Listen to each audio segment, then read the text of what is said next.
There is not a person in this room that is not constantly up under attack. No matter how blessed you've been, no matter how successful, no matter how accomplished, no matter how healthy, no matter how fruitful you are, somewhere in your life you are either being attacked or about to be attacked in some area of your life. What is it that will make it worth it for you to face the rejections?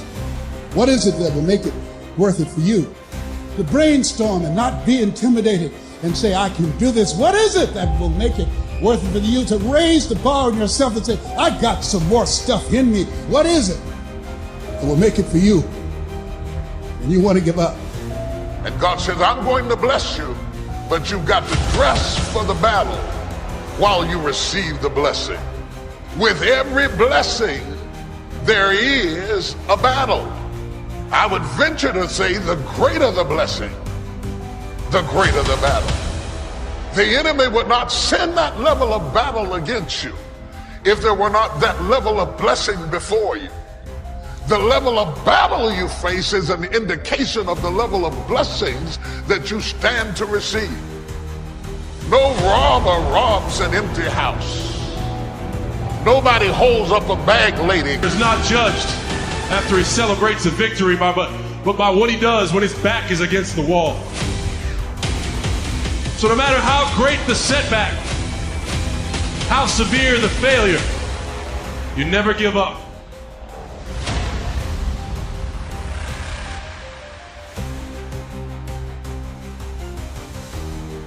Grab and seize this opportunity like you've never seized anything in your life before to make something remarkable of it. Take advantage. Don't be lazy, especially in the spring. Don't be distracted, especially in the spring. You've got to take advantage of every spring that comes because there's only a handful. Life isn't forever. It finally comes to an end. One of the Beatles wrote, all things must pass. The sunrise doesn't last all day. Spring doesn't last all summer. The sunset doesn't last all night. We all have periods of time, pieces of time. And when those pieces of time comes, what you've got to do is take advantage of each time that comes. At the longest, life is brief. At the longest, life is just a small period of time. So don't waste your springs. Don't waste the opportunity to talk to someone. Don't waste the opportunity to have a meeting. Don't waste the opportunity to come to next extravaganza. Don't waste the chance. Each spring that comes, take advantage of them because there's just a few. Don't let them all pass. Take advantage. Now here's number 3. In the course of the seasons, 1 is the winter, 2 is the spring, 3 is the summer. The summer is called challenging time. In the summer, we've got 2 things going for us. 1 is opportunity, but the other is to watch out for your enemies. Nourish your values in the spring, in the summer. Like a mother, nourish the values. Distributors you've got, make sure that they get plenty of nourishment from you, plenty of training from you, plenty of understanding from you. Don't be short, don't be careless. Give them your best, like a mother would give the best to her child. Be like a mother in the summer and give the best you've got to everybody you can reach and everybody you can touch. It's called opportunity in the making. Be careful of those around you. Well, here's what you've got to understand. It's not the 13th floor that sends you your check. It's not the computer that sends you your check. Some live human being had to make it possible for that money to finally get to you. So remember, it's human beings that make our lives valuable. It's not systems, it's not numbers in the marketing, it's not computers, it's not the printout, it's not points, and it's not royalties. What makes us all rich beyond our wildest imagination is people. So be mindful of investing in the summer in every person you can possibly invest in. They will make you wealthy. Of course you struggle to remember it in your day-to-day life, because life is difficult and it's harder to do things than not to do them, and it's harder to do them well than to do them badly. You know, and it's easy to sit around and be hopeless. I don't mean it's emotionally easy, because it's not, but it's procedurally easy to be useless and to fall back into your old habits and to not discipline yourself. And it's a matter of continual practice, slow continual practice.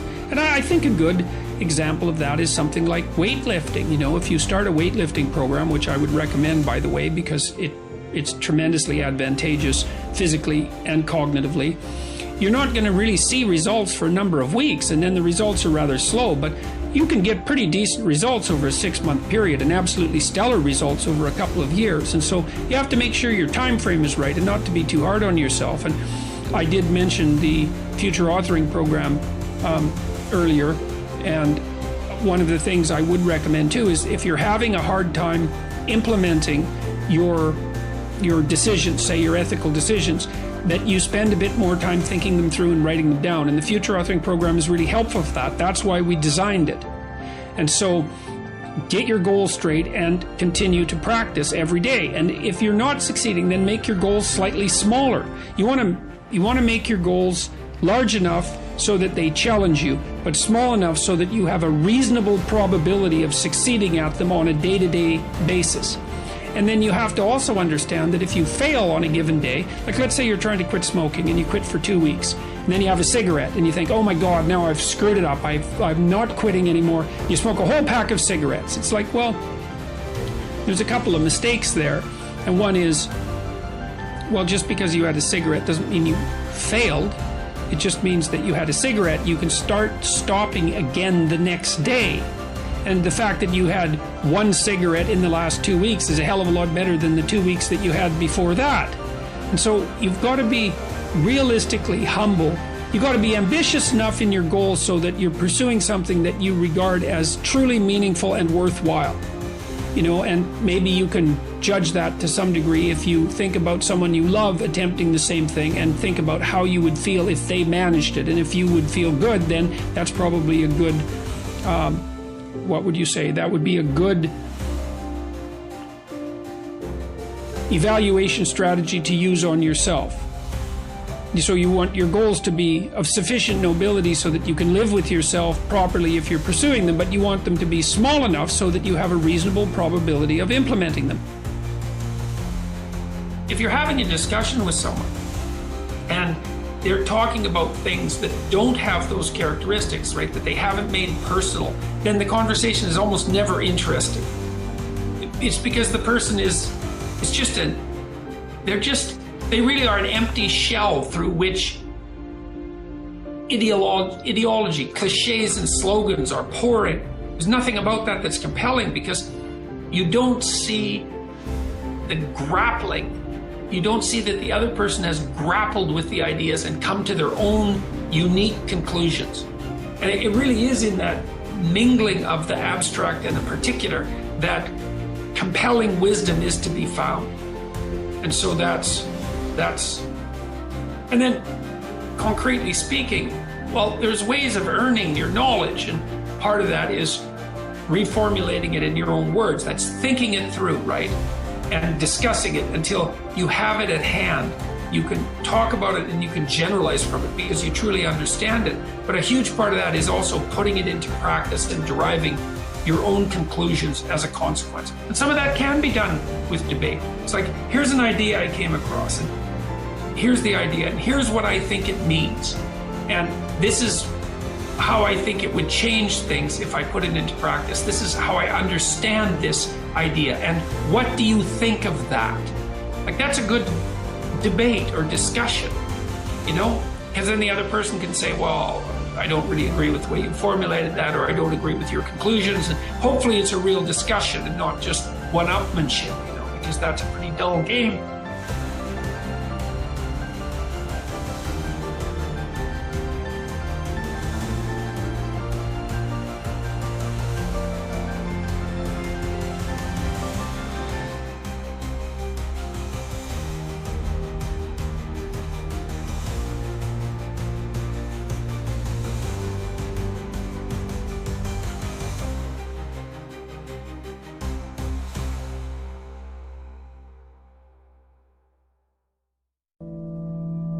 You are responsible for your life. And if you're sitting around waiting on somebody to save you, to fix you, to even help you, you are wasting your time, because only you have the power to take responsibility to move your life forward. Nobody is going to cry for you. They have their own tears. One thing I'm positive about is how ROI negative complaining is, and how much I'm trying to suffocate the practice of it. Don't ever give up on yourself. Right now, between me and the person I want to be, between you and the person you want to be, there is a gap of skill set, and that's it. But once you know your mission, and once you believe that you can accomplish anything you set your mind to, then you can do the extraordinary. Now for me, getting out of that space of being lost, of not knowing what I wanted to do with my life, it all came down to needing to earn credibility with myself in very small incremental ways. And I knew if I was going to accomplish anything in my life, I was going to have to get control of my mind. Now, ironically, there's two ways to get control of your mind. Way number one is directly going to the mind, which can be very scary, can be very daunting, very ethereal. It's ephemeral, it's hard to grab onto, it's hard to touch. But way number two is through the body. And so I decided that my kung fu was going to be to get very good at developing my body. And in that process, I was going to learn about nutrition, which would allow me to help my mom and my sister. In that process, I was going to earn credibility with myself. And earning credibility with yourself is so important.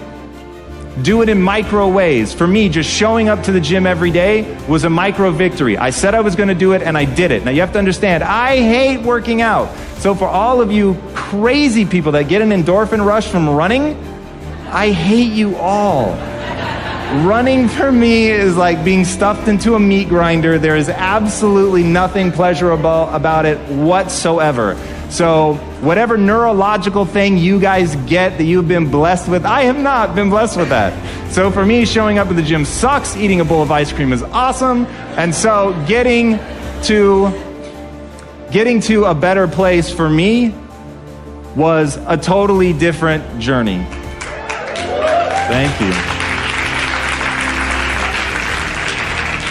And what that was just showing up every day and putting in the work. It was reading about human metabolism and understanding how what I eat impacts my body. It was earning a little bit of discipline every day, knowing that, well, I did it yesterday, I can do it again today. It was not eating something that I wanted to eat. And most importantly, and if you're taking notes, write this down, it was about changing my identity. Because at the end of the day, identity and values drive behavior. Identity and values drive behavior. So if you want to make a change, you have to change your vision of who you are. You have to begin telling yourself a different narrative. And the narrative you tell yourself about yourself is everything. And if you tell yourself that you're a scared, undereducated kid from Tacoma whose family has never accomplished anything, let me tell you what you will become. A scared, undereducated kid from Tacoma who never accomplishes anything, because that's what you believe. You tell yourself that story enough, and it will become real. But on the flip side, you could tell yourself a story of you're a learner. You learn faster than most people. You're willing to put in more work than most people. You're willing to read more books than most people. You're willing to spend an inhuman amount of time every day improving your mind simply by getting new ideas into the system. And that you will admit that you're wrong faster than anybody else, that you won't let your ego get in the way. And you tell yourself that story over and over and over. So when somebody comes and tells you how stupid you are, that you're just a dumb kid from Tacoma, you go, you're right, that's amazing. Thank you for pointing out that flaw, because now that I'm aware of it, I can improve it because I'm the learner. And once I switched my narrative to being the learner, it didn't matter where I started, it only mattered where I was trying to go. And as long as I had that clarity, then I could execute, because I believed I could do anything I set my mind to without limitation. You don't need a better economy. You don't need better seed and soil. In fact, when it comes to seed and soil and rain and sunshine and seasons and the miracle of life, that's all you got. Now, what if you blame this stuff? Then you're blaming all you got. If you blame the economy, and you blame the schools, and you blame the teachers, and you blame the sermons and the preachers, and you blame, the marketplace, and you blame the company and company policy, what else is there? When some people get through with their blame list, there isn't nothing else. That's all there is. And if you blame the only thing you've got to work with, I'm telling you, it's called mistake colossal. In not understanding that that's all you've got to work with. And if this is all you've got to work with, then you don't change the seed, and you don't change the soil, and you don't change the rain, and you don't change the sunshine, you don't change the seasons. Right? Guy says, I'll take 3 springs, 4 summers, 9 falls, no winters. No! You can't fool with this stuff. You got to take it like it comes. Then what do you change to make your life work well? You got to start with your philosophy. Guess what I had to do at age 25 in order to change my own future? I had to change my mind. I had to change my thinking. I had to change my philosophy. I was messed up on what was causing my problem.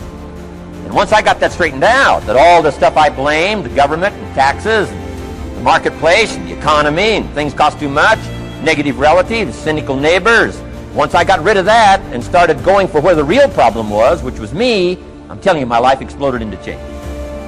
My bank account changed immediately. My income changed immediately. My whole life took on a whole new look and color immediately. And the early results I got from making these philosophical changes tasted so good, I've never stopped the process from that day until today. And I'm telling you, with a little consideration of the refinement of your sail, by setting a better sail, refining your philosophy, your whole life can start to change from today on. You don't have to wait till tomorrow. You don't have to wait till next month. You don't have to wait till spring. You don't have to wait till 93. You can start this whole process immediately. I recommend it. Now, some people do so little thinking, they don't even have their sail up. I mean, you can imagine where they're going to wind up at the end of this week, at the end of this month, at the end of this year. Now's the chance to change, process all this information. Here's the definition of success and failure. Just make this note. Here's failure. A few errors in judgment, repeated every day. Now, you can automatically assume, Mr. Owen, I say, I can understand that. A few errors in judgment repeated every day. For 6 years, my father, 88 years old, he's never been ill, still hasn't retired. Not long ago, midnight, we're getting ready to go to bed. We've drilled a new well, got some extra water, got some more acres going, he's all excited.